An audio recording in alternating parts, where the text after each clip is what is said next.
masak misalnya, atau jahit misalnya, jadi di tangannya bagian tertentu saja, atau salah posisi tidur aja. Jadi kuncinya kebasnya tuh nggak simetris Pak Ibu, di satu sisi doang, dan lokasinya spesifik ya, di satu tempat aja misalnya gitu. Nah ini lebih ngarah ke saraf kejepit gitu Bapak Ibu ya.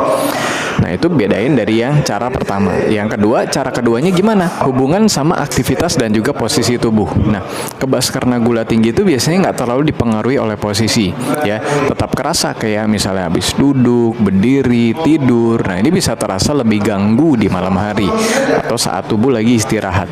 Nah ini kenapa Bapak Ibu? Ini karena saraf itu udah terganggu secara metabolik, bukan karena tertekan secara fisik. Nah, ciri pentingnya gimana? Kebas itu nggak hilang meskipun Bapak Ibu ganti posisi. Ya, kebas karena saraf kejepit itu biasanya sangat dipengaruhi posisi dan aktivitas ya.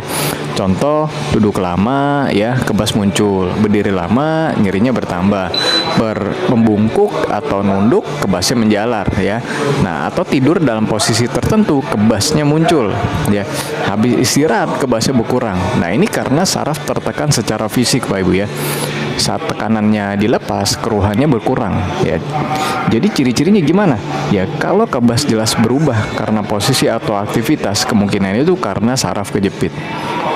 Nah, cara ketiga, ya gejala penyerta yang menyertai. Nah, kalau kebas karena gula tinggi atau neuropati diabetik, biasanya tanda-tandanya tuh gini ya.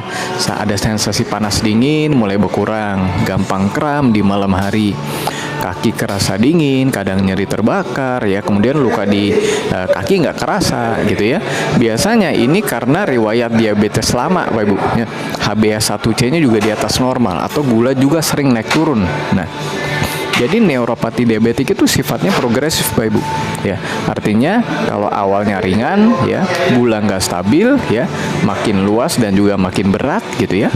Oke, kemudian kebas karena saraf kejepit biasanya disertai nyeri punggung bawah ya, nyeri di pinggang, nyeri menjalar dari pantat ke kaki, otot kerasa kaku, kemudian kaki terasa lemah saat berdiri lama gitu ya. Dia itu tidak disertai mati rasa luas ya, luka juga tanpa sadar, penurunan sensasi juga mulai kerasa secara bertahap.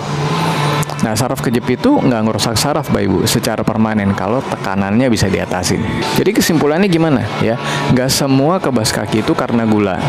Nggak semua penderita gula kebasnya karena gula.